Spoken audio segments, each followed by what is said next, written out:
So you're making a run. Let's put some math to compressing time. If you worked for 7.5 years, 40 hours a week, that would be 15,000 hours and change.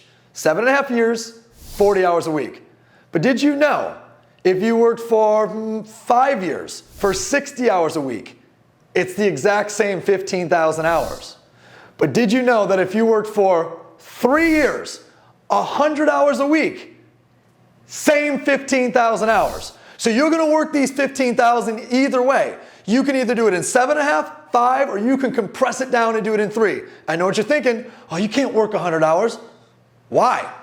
Isn't like 14.5 hours times 7 about 100 hours a week? Absolutely you can do that when you're on purpose, when you're chasing down a goal as fast as you can, when you're sprinting after something and you're going for a run. 100 hours a week's not even gonna feel like work when you're on purpose and chasing your biggest dream. In fact, 80% of it won't feel like work except for the stuff you really shouldn't be doing inside of those 100 hours. So absolutely, you can do this. So do you want to do it in 7.5 years, or do you want to go out there and do it in 3 years?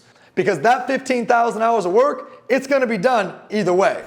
So I just gave you the linear math on how to get 15,000 hours worth of work done in 3 years versus 7.5.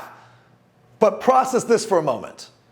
Do you believe the person who takes 7.5 years worth of time to do the 15,000 hours will be in the same success level as the person who did the same work in 3 years? 3 years, 15,000 hours, 7.5 years, 15,000 hours.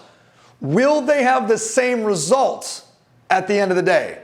And the answer is hell no, because results are not linear. Results are compounded. So that person that did it in 3 years gets a compounding result effect. And the person who did it in 7, it never takes off because they never get enough momentum and they never push hard enough and the snowball never grows large enough for it to steamroll everything in its path. So this is why compressing and compounding work together. You compress the time down so you can have mastery in your repetition and mastery in your skills, and you soon then get compounding in your results. And this is the magic to making a run. Make a 1,000-day sprint. That's my challenge to you. 1,000 days, sacrifice everything, go for it all, because what do you have to lose besides your dream?